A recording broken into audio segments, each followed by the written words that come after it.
Run it, baby. Ricky Cheese, baby! You're listening to The Morning Grind with your host, Ricky Cheese. The Morning Grind is sponsored by the Mustafa family's Dunkin' Donuts. Stop into one of the 5 locations, grab a fresh donut and a hot cup of coffee, and tell them you're grinding for greatness. On today's episode, we're talking with former WWE wrestler Casey Thompson. Casey is the father of former multiple-time state placer, Pan Am gold medalist, and former D1 wrestler Franklin and Marshall.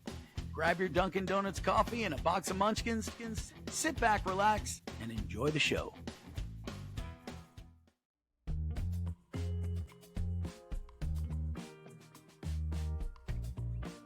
Casey meet Jordan, Jordan meet Casey. Hey, what's up, man? Nice Jordan to meet you. wrestled at Suwanee Live Oak High School.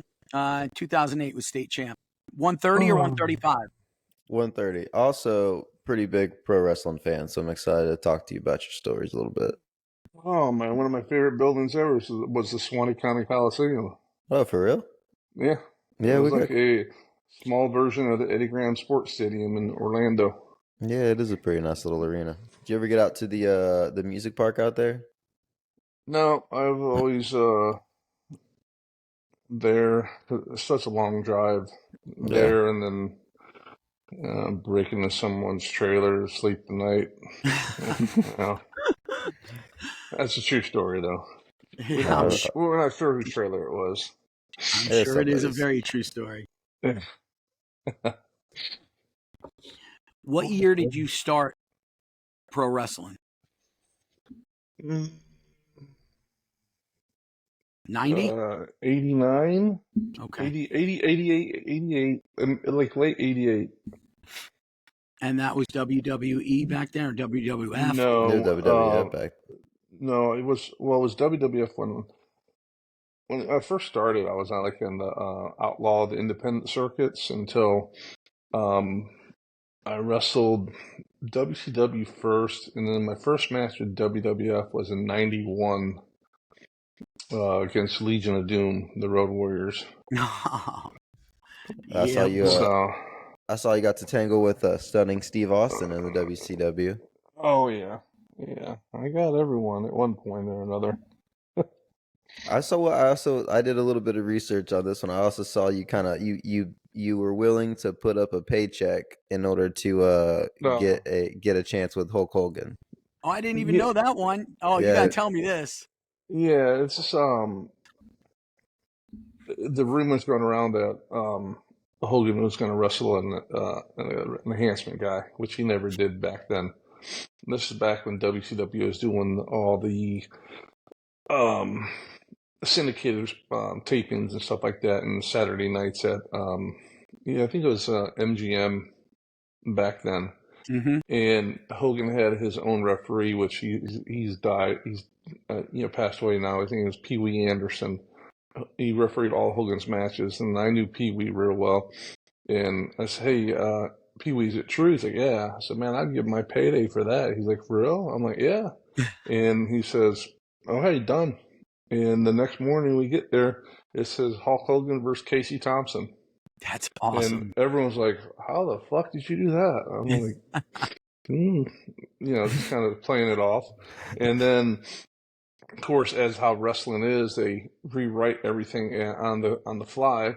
They all of a sudden changed it, put Hogan and Savage against Orndorff and Paul Roma, made it into a tag team match. So they said you got the day off. I'm like, all right. So I'm like looking around and I got the day off. Okay, at least I'm out of here. So I'm still getting my payday and everything. So I'm sneaking out. As I'm 1 foot out the door, one of the Asians, "Where are you going?" I'm like, they're like, "Oh, we got your match now." I'm like, "Oh, okay." Turn around, it was Vader. I'm like, "Oh, get the fuck out of here." Which I was reading that and I was like, well, Vader's not that big. And then I heard for the 100th time, and I'm like, okay, yeah, that would that's a lot of times to take the Vader bomb. Oh man, it's he was just an asshole. We got into it in the dressing room that night afterwards, and he just had me in the corner real close, just throwing those big old bombs at your head. And you just doubling up, trying to block them and everything. And he's like, "Why didn't you go down, man?" And I said, "What, for you can knee me in my face?" And I just said, "You know what? You're just a big piece of shit." I said, "You need to learn how to wrestle." And he's like, I just put you over Flair. I said, I don't need you to put me over with anybody. I said, I'm here for a reason. I said, it's not because of you. And everyone was kind of just scattering because no one talked to Vader like that. Mm-hmm. And it just, yeah, it was crazy. So he just put his head down and just walked away. About 2 weeks later is when he smarted off to Orndorff, and Orndorff knocked him out, down. We were in Atlanta in the center stage, and Orndorff gave him an uppercut and actually knocked him out of his flip-flops. Dude, Backstage was crazy back then, dude. Like I read a lot of the stories. Like it is wild, some of the things that happen backstage. Oh yeah. Yeah, there's a lot of crazy. People don't realize, everyone thinks, oh, it's fake, it's bullshit, it's fake. No, it's scripted, but it ain't fake. It's far from fake. Yeah. Casey, I mean, how many? Tell everyone, like, how many injuries, man, from your entire career? Too many to count, right? Yeah, I've broken almost everything. Had knee surgery, all my knees done like 4 times. Need a replacement. And my neck. Yeah, tell them about your neck. Normal herniations for surgeries, they'll do like 4 or 5 millimeters. Mine were 14 millimeter herniations. I had like 4 of them. They went in and did a fusion, but what happened is my neck fused the wrong way, so they had to break it apart, reset it, and fuse with cages on the whole thing to realign it all. Wow. And so that I broke my nose like 11 times, all my fingers, toes, ankles twice, both my wrists 2 times, ribs, back, lower back. I mean, you name it. It happens. That's crazy. My heels, when they did the X-rays on them, my heels look like a puzzle the way they're put together. So they're also been cracked and fused and stuff together and everything. What was your workload like? Like, did you wrestle like 4 or 5 times a night or times a week? It depends on the parts of my career. Sometimes I was on the road 300 days a year. That's the thing people don't realize, man. Yeah, in my day, we drove most of it too. He was grinding for greatness. Yeah. He was grinding for greatness, baby. We were just trying to, master our craft and make it big, and it's not the best guys don't always make it. It's just a lot of luck and being at the right place at the right time. I've seen it more than one time where they walked out and seen someone and something was in their head, and next thing you know, that guy had a job and making great money. See, I think that's a part that people don't realize too. It's not like if you're a top guy, yeah, you're making top guy money, but a lot of times like it's just like a regular grind job going out there trying to yeah. And like that's what like I'm a big proponent of, like there should be like a pro folk style league right after the collegiate, and people keep on telling me it won't work, and I'm like, you have these other guys taking the moniker professional wrestling, which they have earned, going out there and performing in front of like maybe 50 people and getting $50 in a hot dog, or just like yourself willing to put up a paycheck to get a shot at a chance to wrestle with somebody or have a big opportunity. I'm like, this could happen, but professional wrestlers have earned that moniker over anything that we have created. It's a total grind. That $50 in a hot dog is a top guy at that level too. Yeah. Usually it's like $5 or $10 in a hot dog, or it's like you get a hot dog and a soda after you're done tearing down the ring after you wrestled once or twice that night. Yeah. So you guys would have to set it up, break it down.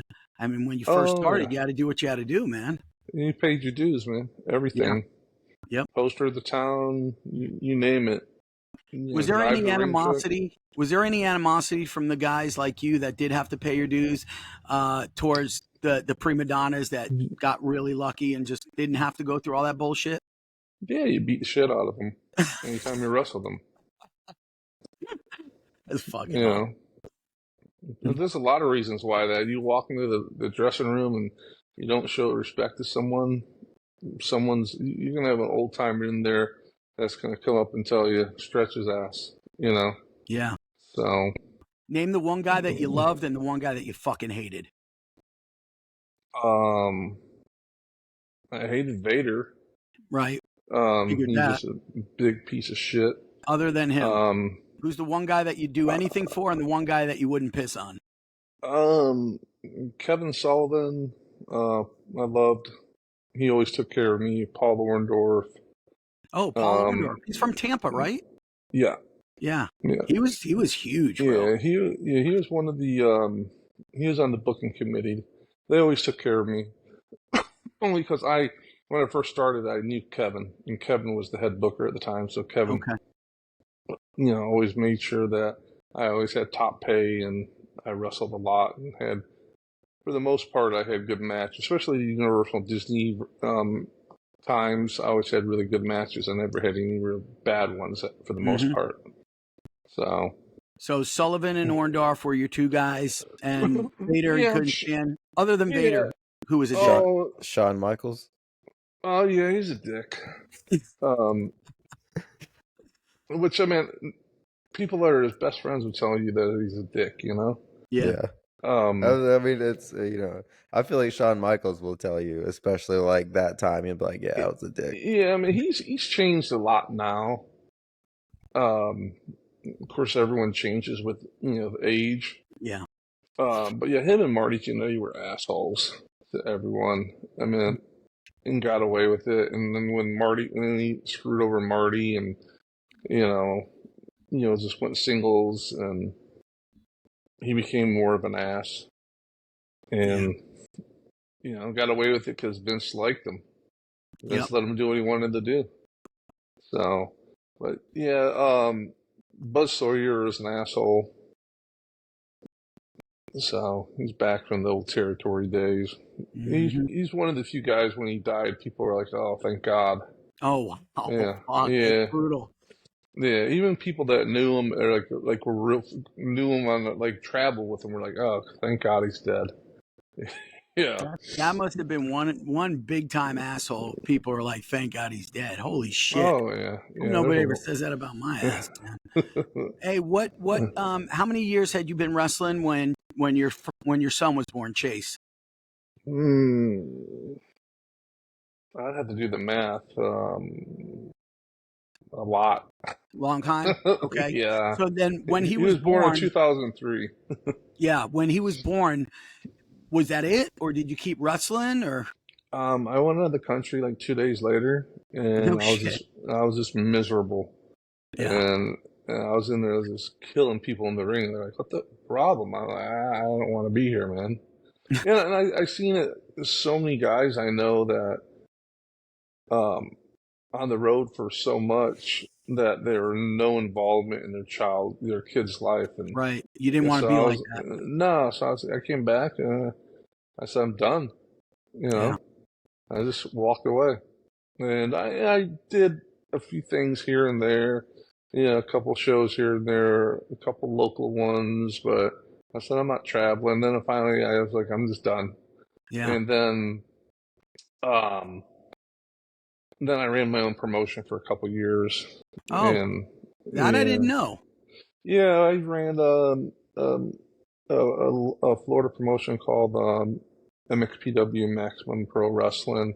We were on TV for a while, for about a year or so, on the Sunshine Network, also on Fox Sports. Okay.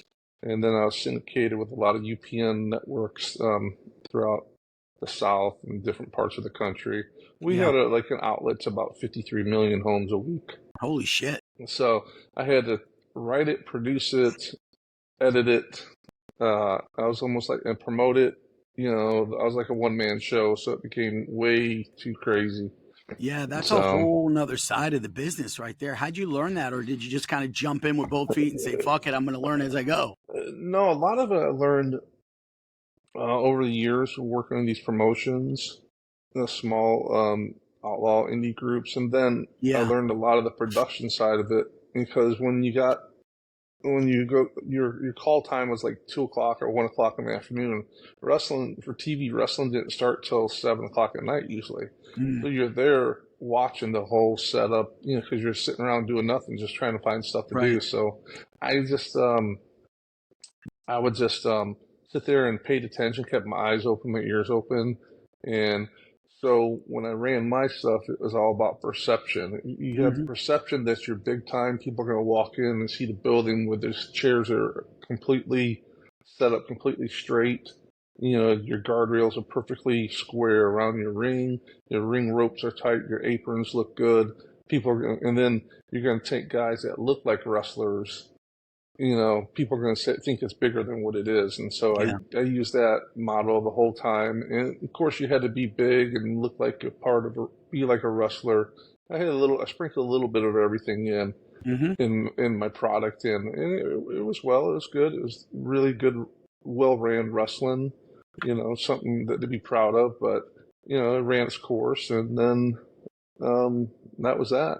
And then after that, you know, just too busy with my son with his wrestling to be able to keep up with stuff, you know. That was when he was younger at 5. He started at 5 and it never slowed down. So so that's what I wanted to jump into next. Let's talk a little bit about Chase and his career. So, you know, and obviously I know all the answers to the questions I'm going to ask you. This is for the sake of the listeners out there all across the country. But you know, I about 10 years ago when I was going through a divorce and just a rough patch, Casey took me in. So I've lived with Casey and his family. So I pretty much know everything about this. But, you know, Chase started wrestling at a very young age. At what age did you know, or did you, you know, kind of think, wow, this kid can be good, man? How old was he? When you knew, all right, we got to put some time and money into this kid. It wasn't never about being good for me. I had an agreement with him. I said, I will be as dedicated as you are. Yeah. And so, and I never told him what to do. See, keep that question there, but let me go off for a second. Yeah. Okay, you have all these parents who scream and yell at their kids. I was for a while. And then I talked to him once. I'm like, do you even hear me? He's like, no. I'm like, well, why am I going to lose my voice screaming, yelling when you don't even hear me? So I stopped doing it for years. And people are like, how can you just sit there and watch it? I'm like, because you know what? He put the work in. And if it didn't work, if he didn't do what's right, you know, whatever's going to happen is going to happen. Me yelling is not going to change anything. Right. So, what I'm getting at is I never told him what to do. I presented opportunities to him. And then I made it his decision. So everything he did in wrestling is because of what he wanted to do. And it was me just being a father supporting him. Because our agreement was I'll be as committed as he is. So our first national tournament was the Dixie Nationals back in the day when they were at Atlanta at the Georgia World Congress Center. Yeah, I was there. It was just me and him. Yeah. And I knew nothing about wrestling. He was 5 years old. We didn't have a clue. But I said, all right, let's go. And we figured it out as we went and then started going to tournaments. So it was never about him being great or what, you know, it was about him going out there and doing his best, leaving everything on the mat. Yep. And I always told him, I said, I don't care if you win or if you lose. I said, as long as you do your best, that's all that matters to me. And that's how it's always been his whole entire time he wrestled. And so, never about being great or this or that, because, be honest with you, he always never looked like he was a great wrestler because he always wrestled up from at a young age because he was always so big. I was going to mention that. He always had to wrestle older kids, man, because he was a heavier weight. One year he was a young schoolboy. And there was no one at the fall FAWA state, so he bumped up to cadet. Yeah. And won that. He was actually there. Won that. Yep. And got the outstanding wrestler for he pinned everyone, including the South Dade. He ended up being the South Dade heavyweight. I remember. You know, Chase pinned him first period, and you'd seen Duck and Vic Bombacino's jaws just drop on the other corner. Yeah. Chase pinned him first period, and then they didn't want to give him outstanding wrestler, and when you have his coach that.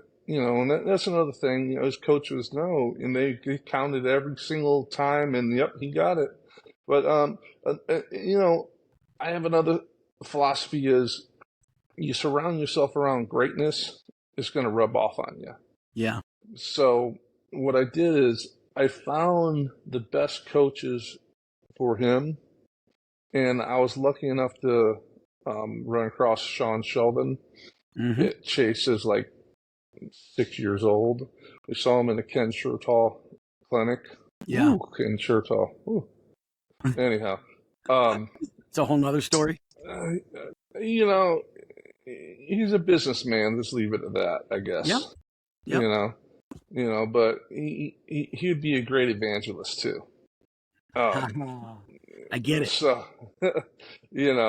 So, ran into Sean. Maybe Sean seen something. Sean gave me his card. We started talking, and everyone talks about going, what camp? If you're sending your 6-year-old kid to camp, you're stupid. You're a wasting fucking money. Idiot. You're wasting your money. You know why? Because unless their coach is with them learning what they're learning, they're not going to retain anything from that. Agreed. So what I did is said, okay, well, how much money would I be spending this summer at camps? Let me take it and put it into private sessions. That way he'll retain all of it. Right. Because they're not going to move on until he figures it out. Yep. And that's what I did with Sean. And if anyone doesn't know who Sean is, I guess you're under a rock. And it's a 2-time Olympian, world silver medalist, one of the most decorated Greco-Roman wrestlers in United States history, and probably one of the greatest humans you'll ever meet in your life. D3 national champion too. Yeah, and he took my son around the world wrestling. Literally. Yeah. So, Serbia. He's been Croatia, Serbia, Turkey, Guatemala.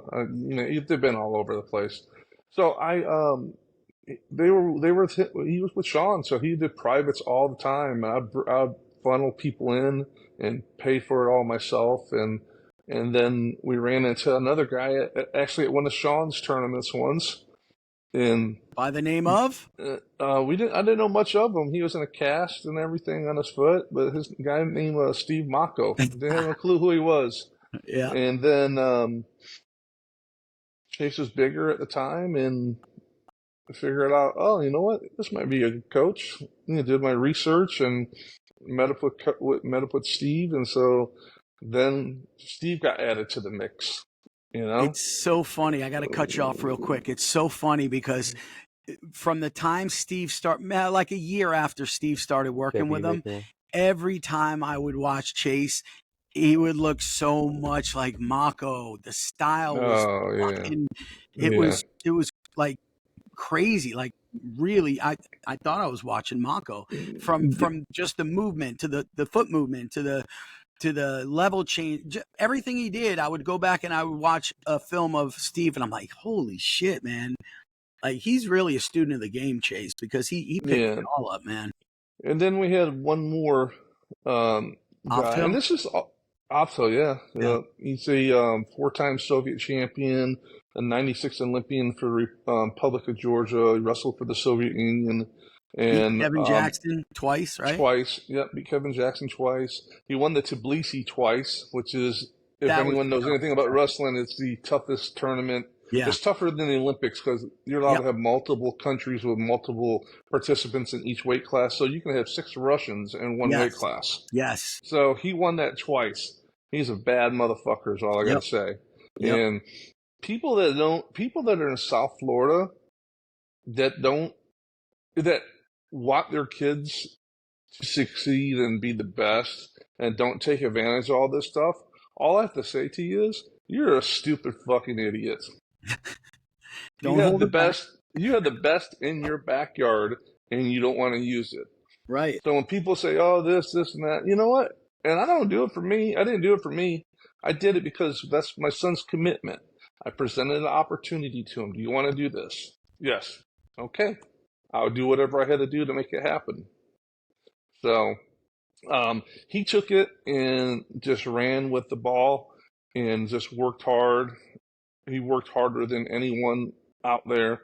After practice is over, he'd be working again. Steve would have him going there, blowing out his lungs, on those little, sprinter things, with that, or, doing certain cardio stuff. And, I can't say enough about both those guys, even Abso, to this day, they influenced him to who he is right now, and took him to the levels that he wanted to go. And, it opened up opportunities. And, 2012, right before the London Games, we were fortunate enough, Sean was like, why don't you come up to the Olympic Training Center? He was up there, helping out, coaching. And so we went up there, and so Chase got to go to the Olympic Training Center for the first time during all the training camps. I went to every training session for both Greco and freestyle. And this is, freestyle. Burroughs was there. Jesus. Coleman was there. Little kid gets to see that. Hayes Winkle was there. Jared Frayer was there. Travell was there. And then in Greco, you have Spencer Mango, Ellis Coleman. Well, you got really close with Spencer to the point where he was staying at your house and Chase was taking him fishing. And yeah, they Chase wanted to fish because he loves fishing, and so everyone's like, "Oh, you want to go fishing? You got to talk to Spencer. You got to talk to Spencer." So Spencer came out of the room. I said, "Chase, you have to ask him." So Chase walked up and said, "Excuse me." How old is Chase now? Chase is 20. He'll be 21 in July. No. At that time. Oh, he was 2012, 3. He was young. 9, 10 years old. Yeah. All right, go ahead. So he goes up to Spencer. Which they're about the same size. Yeah, they were at the time. And he said, "Excuse me, hi, I'm Chase. I was told by everyone that if I wanted to go fishing, you could tell me where I could go." He's like, "You want to go fishing?" And he's like, "Yeah." He's like, "When? Tomorrow?" Because I had the day off. He's like, "Yeah." He's like, he says, "That's your dad?" I was like, "Yeah." He's like, "Can we go fishing tomorrow?" I'm like, yeah, sure. If you want to go fishing. So fucking Olympian taking your kid fishing. Oh no. So he took Momir Petrovich's grandson. Yeah. So he was the coach, right? Momir was the coach? Yeah, he was one of the assistant coaches, yeah. But Momir's grandkid Dale came with us. And we went up a mountain. His car broke down twice, overheated because it was so steep going up the mountain. We got up to the top of the mountain. We had to hike down about a half hour, and they're trying to catch rainbow trout. We didn't catch anything. I thought I was going to die getting back to the car. Literally die. It was such a hike. And then we finally got home, and he's like, to Chase, he says, "What are you doing tomorrow?" He's like, "Nothing. You want to go fishing?" He's like, "Yeah." He said, "You guys at the hotel?" Because everyone's in the springs, everyone stays at the same hotel. I was like, yeah, I'll pick you up at 9 o'clock in the morning. I said, why don't you guys just go and have fun? I'm just going to stay here. And they're like, "You don't mind?" I said, no, all good. And so he picked Chase up, and they went fishing again.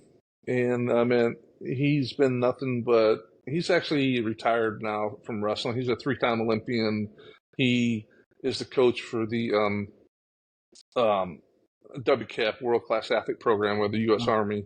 Yep. And he'd be at the World Championships, and Chase would get a package in the mail with a T-shirt. Or before, in Chase's tournaments, he would call them, or they were down here, and she stayed extra time and stayed at the house and just hang out with Chase and go fishing. And one trip he was down here, they went fishing. They didn't talk about wrestling at all. All they did was just fish and just hung out. Yeah. And he's just a great guy. And what I did is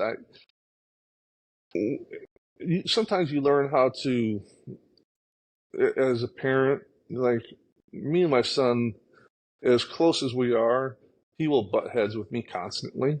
Yep. And if I tell him something, he'll be like, you know what you're talking about. Right. But if someone else tells him the exact same thing, he'd come in and say, hey, Dad, you know, I was thinking this. I was, oh, that sounds really interesting. So what I did is I built a support system around them of all top-level Olympians and athletes and stuff. So if I needed to get my message across to him, I'd call him and say, hey, do me a favor, could you call Chase and tell him this? And I'd tell them why. They're, yeah, no problem. And 20, 30 minutes later, his phone would ring, and boom, it was, you know, my message would get across. We were out,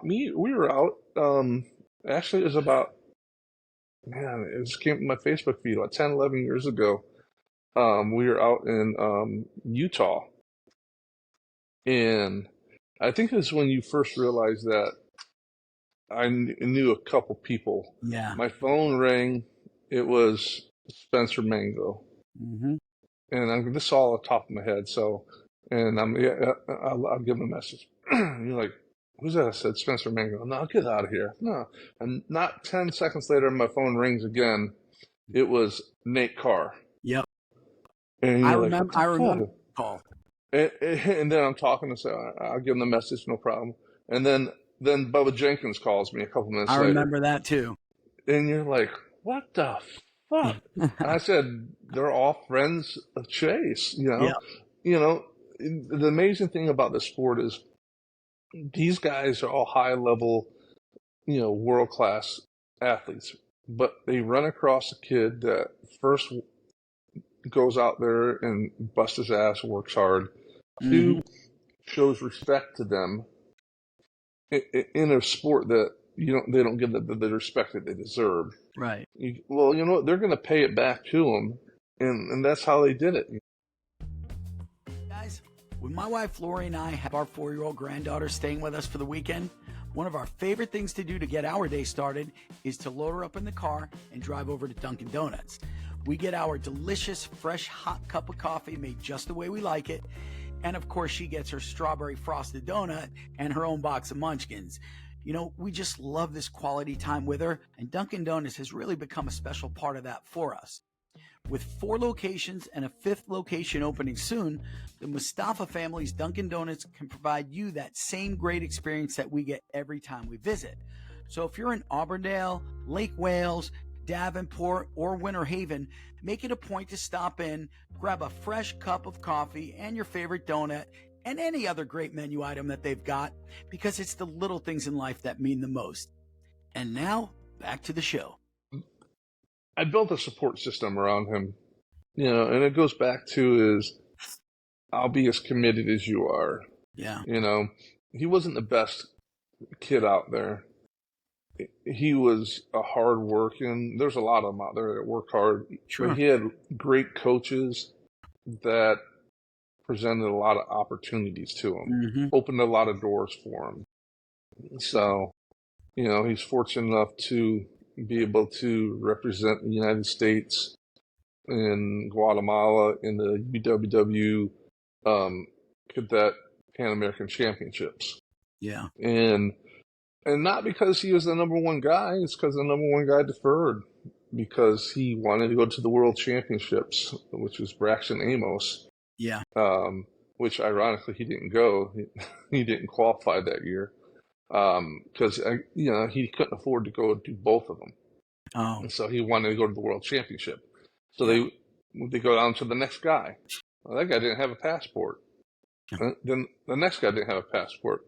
So Kevin Jackson calls me one night and was like, would Chase like to wrestle at the Pan American Championships? I'm like, first he says, does Chase have a passport? I'm like, of course he does. He said, would he like to wrestle in the Pan American Championships? I said, of course he will. So I called, I said, Chase, this is the deal. He's like, okay.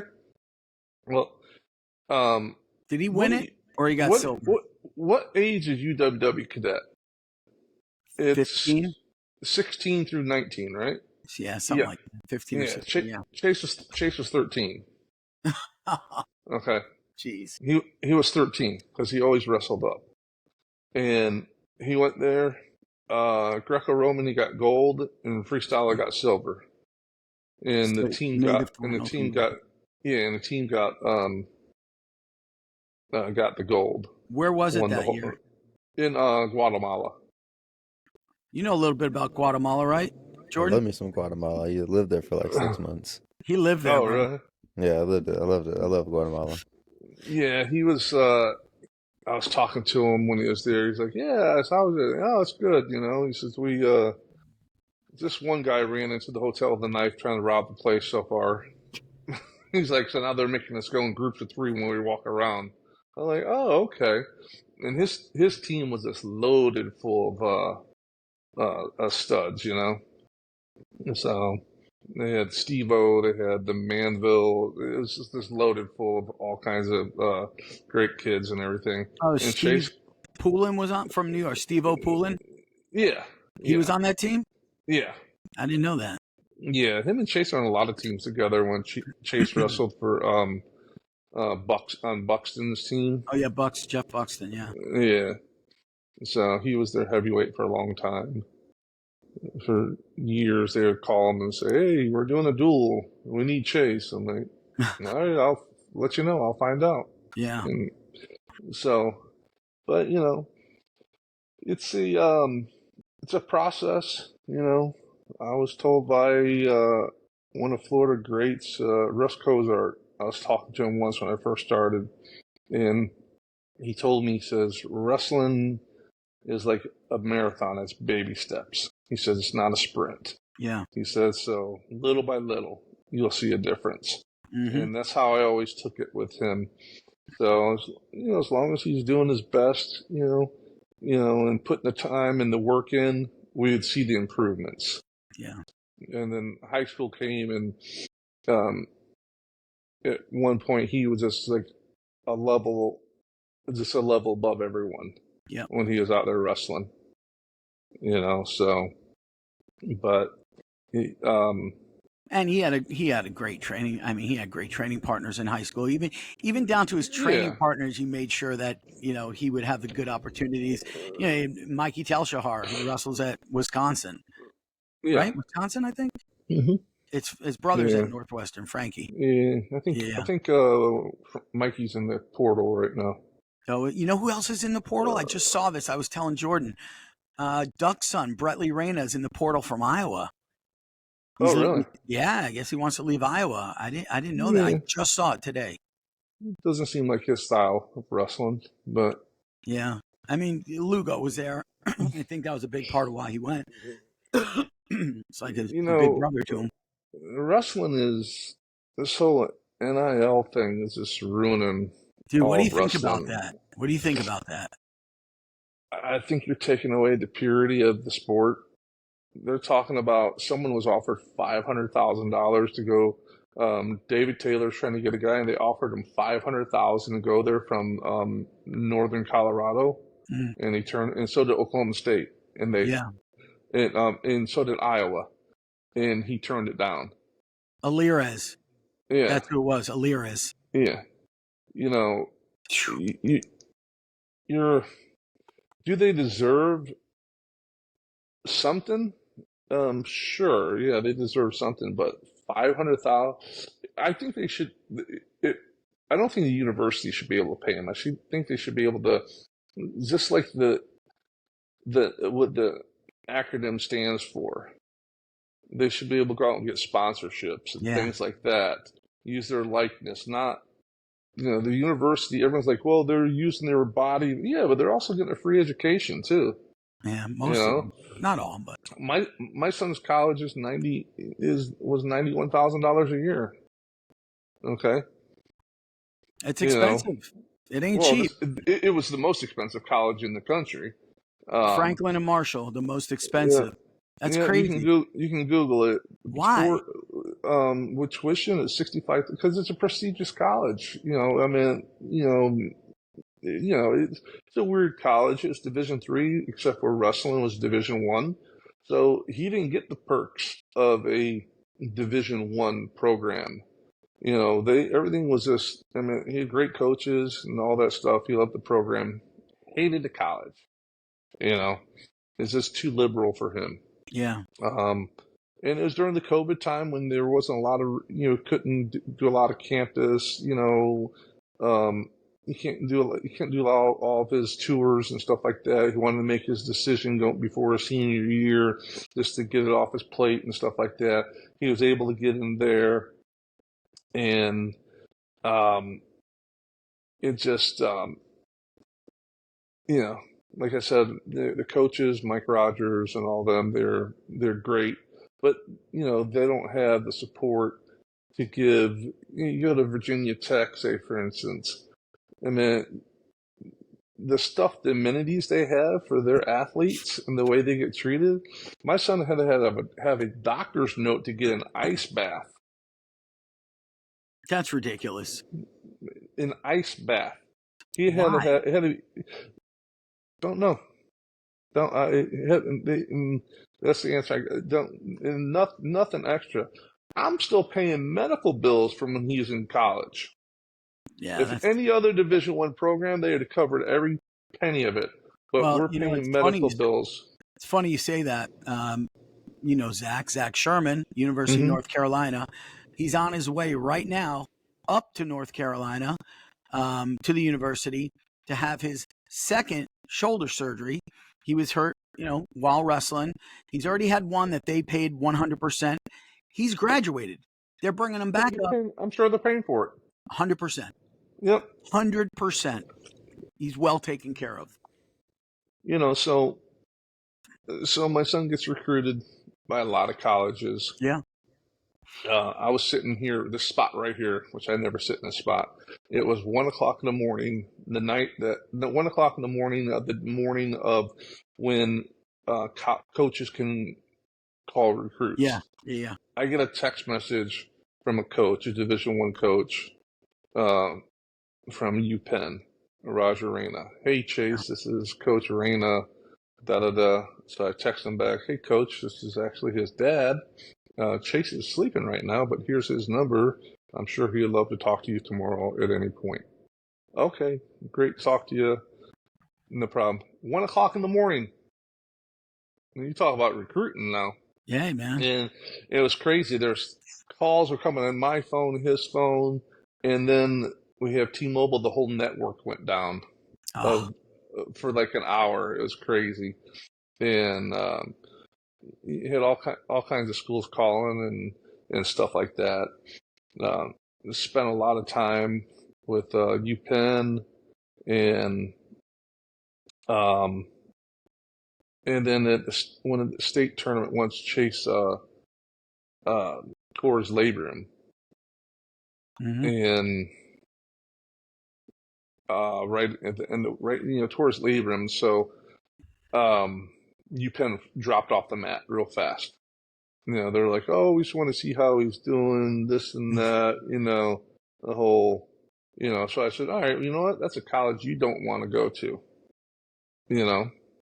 And so we went to, Chase had like a list of requirements he wanted to college he wanted to go to. And he's like, listen, he says, one, I want you to support me as much as I'm going to support the program. So if I want to wrestle, you have a problem that I like to wrestle Greco-Roman? And they're like, absolutely not. If you want to wrestle Greco, we'll support you 100%. So, and then he's like, and I want a team and a coach that if I'm having issues out on the mat, you go to any of these top programs, you have one bad week, what are they doing? They're pulling you out of the lineup and putting someone else in, right? Yeah, it happens. Yeah. He says, no, I want someone that's going to work through my problems. Yeah. They're like, that's what we do here. So, there's a few other things, but it all worked out. He liked the coaches. Everything was good. He actually worked in the wrestling office, did well. He was able to start his freshman year because of the new red shirt rules and everything. Yeah. He was able to have 5 starts. So they had him the first semester start, and then they had a fifth-year senior come in for the second semester. He pulled his red shirt and finished off, so he got the full year. And then, unfortunately, he is, all those years of wrestling, come to find out he had spinal stenosis, and his arm kept going numb, during matches. And, I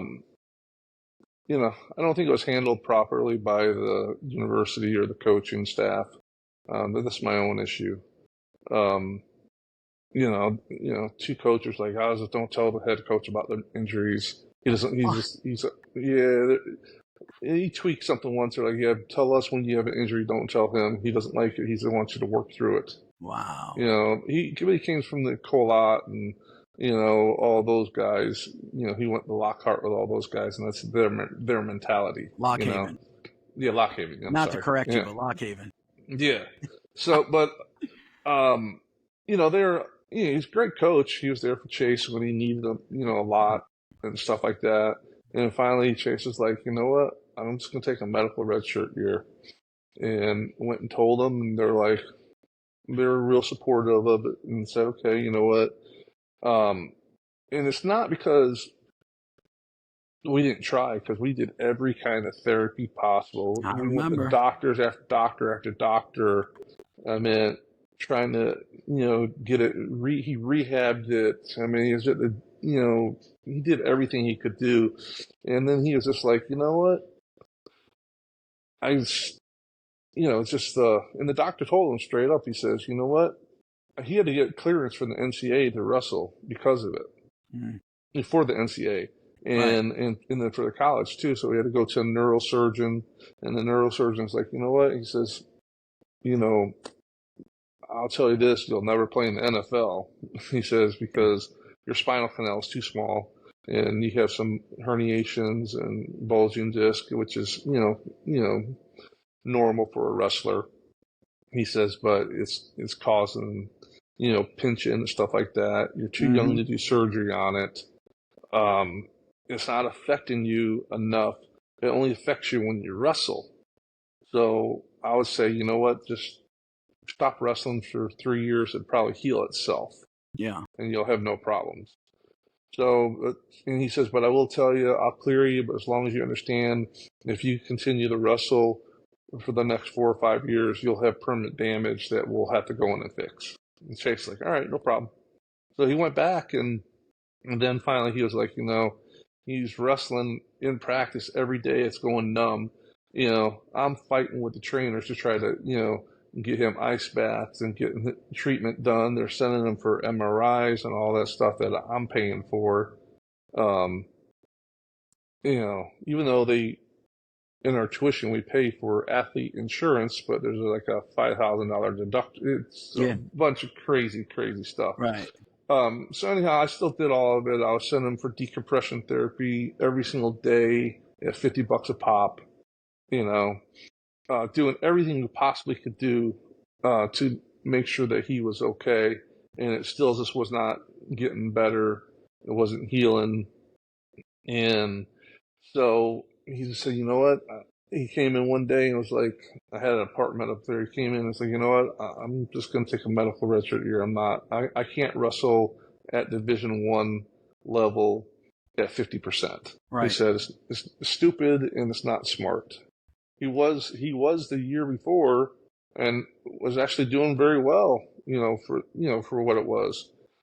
And so he made the decision that he went and talked to his coaches, and they're like, okay, we hate for that to happen, but we understand.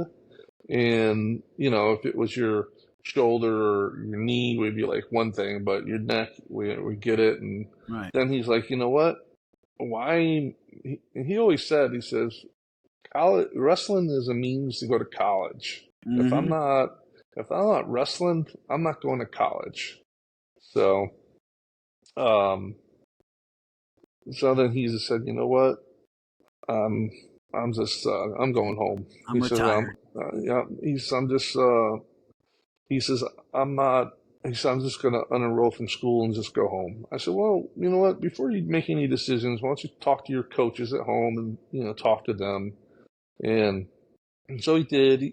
Called Steve, called Sean, talked to him, and Steve's like, "Oh, man, I get it." He says, "I was there. It happened to me too." He says, "I had to stop for a couple of years." He said, "The only thing I tell you is give back to the sport that gave to you." And so Chase packed up his car and drove home. And before he got home, he got a job being the assistant coach at Coral Springs High School, one of the schools that he used to go to when he was young, to work out and everything.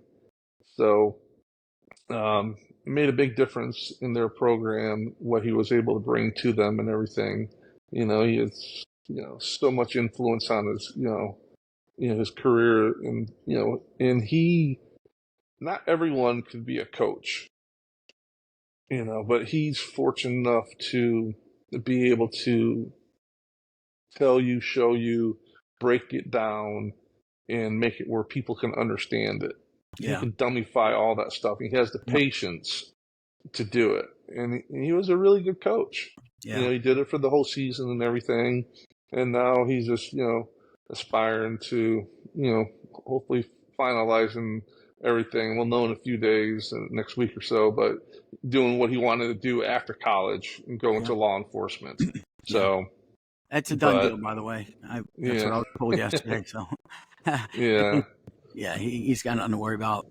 So it worked out great for him, and I think it's going to be a great. I'm kind of happy it worked out this way, because so many times you see these kids go off to college, they spend 4 to 6 years there, they get a degree or they don't get a degree, but the ones that get a degree, they come home and they still can't get a fucking job. Yeah, it's tough out the market. It's tough.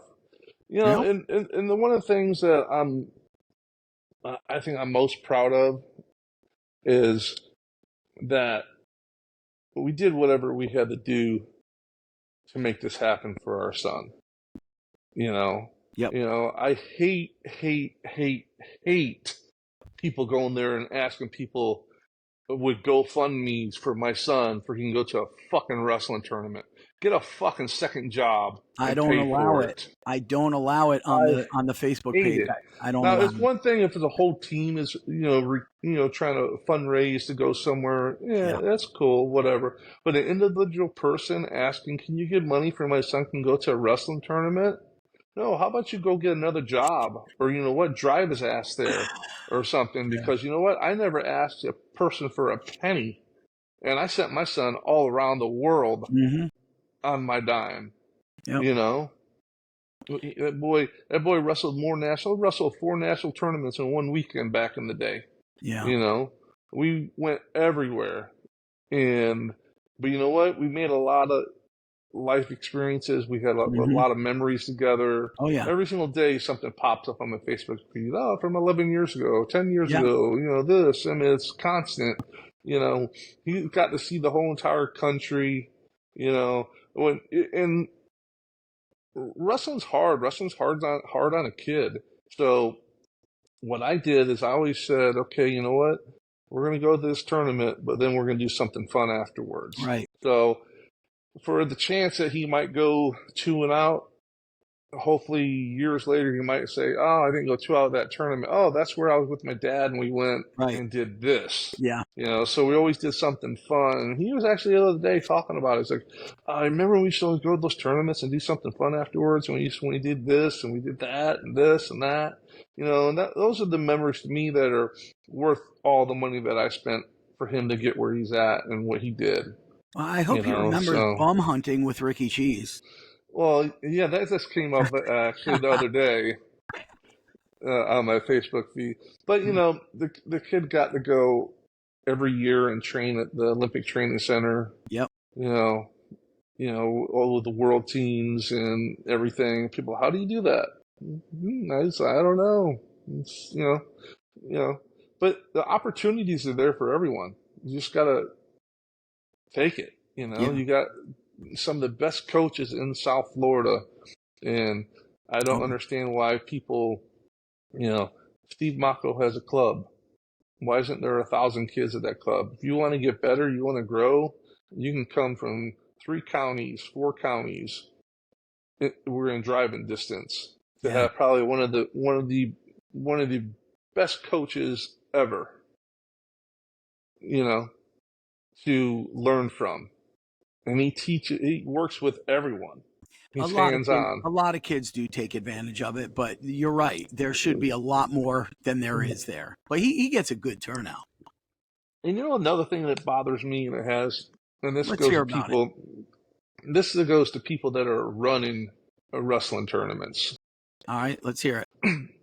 All right, so we go into a tournament with Sean or Steve or something, and I'll be like, why are they announcing that you're here? I mean, it's basic 101 promotion. You want to go, you want a kid to say, hey, Dad, I met an Olympian today. His dad Googles them, they look it up. You're building the sport. And how much does that cost you? Right, nothing. It's free. Yep. Instead, they don't say nothing.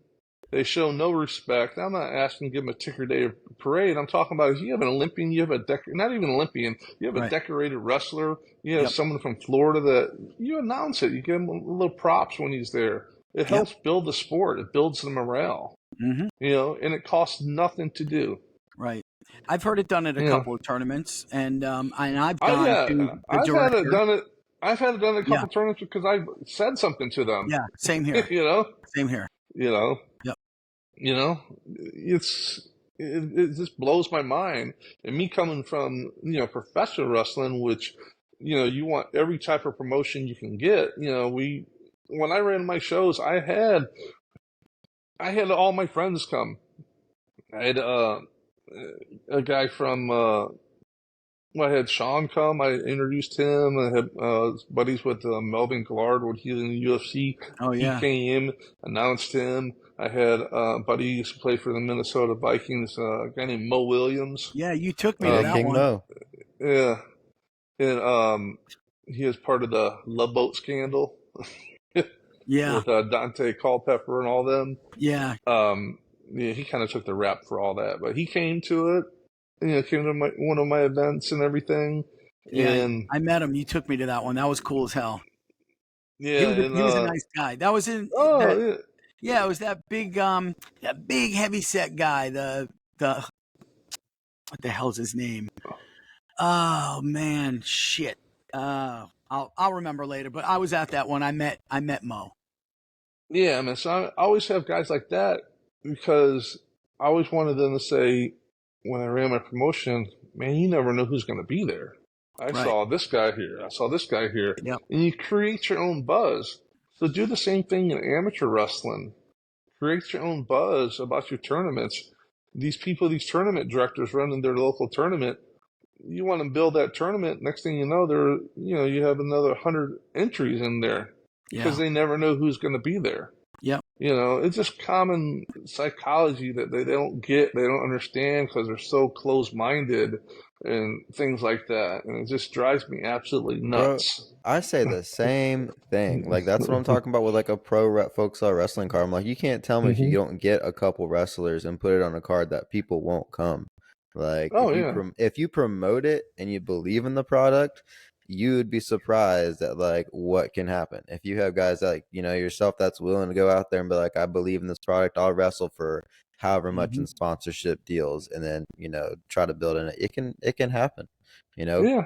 Especially nowadays, it's so much easier nowadays than anything else to get a product going and to create that buzz. Like you said, it's just either negligence, you know, they don't think about it, or it's just a little bit of laziness on that part. You're spot on that, man. Yeah, it's just, you know, it just drives me crazy, you know. But you know what? I have no skin in the game anymore, so I do have a question for you.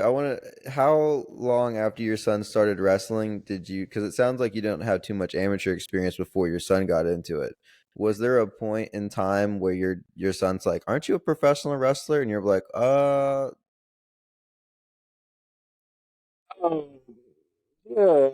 like no, yes, but it was never like that. It'd be like, you don't know what you're talking about. Your wrestling's different. You're a professional wrestler. So he knew the different. difference. Yeah. Oh yeah. He knew the difference. He Yeah, he definitely knew the difference. I get it constantly from day to day. Dad, you're my age, your prime, my prime, me, you, one-on-one, who would win in a fight? He In a says, fight. and I'm like, Chase, come on. Like, Dad, seriously, I'm a Division I wrestler. I said, you know what? You go by rules. I don't go by rules. Right. I said, when I fought, after that, I bounced and did a lot of private security. And I said, when I fought for my life. Right. I said, so, you know, and he's ran across some people that is no, me like, nah, you don't want to mess with your dad. He's like, yeah, he's an old man, you know, but you know, he's a good kid. He just likes to bust my balls as often as possible. Yes, he does. But it's a very unique relationship. At the same time, he'll call me or be here and like, hey, Dad, we need this or that. Like, you know, he's working, but when he gets back, we're gonna go shopping together because Sundays we do food prep for the week. And if you know, never seen a kid eat that, you know, when he left college, he was 270. He got down to 193. And this is what a world-class athlete can do. They know their weight, and a wrestler. They know their weight. They know their body. They know how everything works. So, and he was big at 270. He wasn't fat at all. And he's like, you know what? I don't need to be big no more. Right. So I'm gonna. He's big. Don't get me wrong. but I don't need all this weight no more. Right. And so he got down to 193. Now he's back up to 200. Yeah, he looks amazing at 200. He's going to go to 210, and then in about before August before August comes, he'll be down to 200 again. Yeah, and so he'll be in the police academy right around 200, and he'll probably drop 5-10 pounds in the academy. Not even trying. You haven't seen what this kid eats, bro. It's like really? literally. I used to cook it for him. Oh no, his diet is totally different now. It's like. Well, I remember he'd eat a lot of chicken, rice, and fish. No rice anymore at all. It's all chicken, yogurts, this, that. It's just a lot of fruit. You know, raw honey. It's like, you know, it costs more to feed him than it did to send him to big wrestling tournaments. I believe it. This is crazy. I believe it. Put it this way, I cook every Sunday, which I have for years, but I cook about close to 10 pounds of chicken breast every Sunday for the week. Mm-hmm. You know, so. Chicken ain't as cheap as it used to be either, bro. I found a place that it is. Where? $2.19 a pound. Where's that? Western Beef. They yeah. You've been shopping there forever. Yeah. And they cut it nice thin. So he likes it real thin and everything. Yeah. So, but we have a good relationship. You know, through all the good and bad and everything. You know, it's you know, I wouldn't have changed anything if I ever could. No, listen, man. Most fathers wish, with all the ball breaking he does with you, when push comes to shove, you know, that kid fucking idolizes you. It's so easy to see. Loves you more than anything. You've done everything for him. Most fathers wish they had the relationship that you had with Chase, and I'm lucky because I had a great relationship with my boys. But right, you know, a lot of guys don't, man. A lot of guys don't. But that's what the sport did for us, man. Oh yeah, but you know, you've seen some of those guys in the sports when they're like almost beating their kids up after they lose a match. Yeah. Like, and I'm like, this kid's like a bantamweight, bro. Let him go out there. They're gonna lose, you know. Yeah. My kid's lost so many wrestling matches in his lifetime. I can't tell you. Yeah, absolutely. You know, but you know, he just took down all the stuff out of his. He's like, you know, it's time for this stuff to go in the box, and took down all his medals and stuff and everything. Because if he went to a point in his life where if he didn't get first place, he'd just throw the medal away. I remember that. And Sean was like, Sean like chewed his ass out. I remember that too. He's like, you know what? You worked hard, he says, and that's what you earn. He says, you take it and show pride in what you've done. Yep. And he says, you do your best. He's like, yes, and you go get that out of the trash. And so He has every medal. I mean, there must be 1,000 of them, and all plaques, trophies. Yeah. His stop sign's still on the wall though from Fargo. Yeah, you better Being an keep All-American. right. But Right. a couple things like that, but everything else is in the box up in the attic already. Sorry. So. But I don't think he's done. I just think he's just taking a little break for a little while. I think he has a lot to give to wrestling. I think he's going to make a great coach. He will. One day. I will tell you this: when Steve Mako texts you, it's usually a bunch of emojis. Yeah. And he texted me once, and in the same text like 3 times, he's like, wow, he says Chase is going to be a great coach. Chase then ended up being Chase is a great coach. Yeah. He was writing it out, and it's funny because he was coaching against the Cardinal Gibbons kid too. It's funny. I walked in one tournament, Steve was in one corner and Chase was in the other corner, and Chase's kid actually won the match. It was funny. Wow. But but it's but it's cool, there's everyone's still close, and they're there for him. He just can't get on the mat and do what he wants to do right yet, but he has the knowledge to he can still be a great coach and show him what to do and not have to go live with them. Exactly. Exactly. So I heard Jackson went to Monday Night Raw last night. He did. Jackson had a great time. He called Lori tonight. I was at work, but yeah, what a great little kid. He's one of my biggest fans. Yeah. I imagine that, but maybe one day you might come see Papa and I'll be able to meet you in person there, bud. Anyhow, Jackson, I hope you had a great time at Monday Night Raw.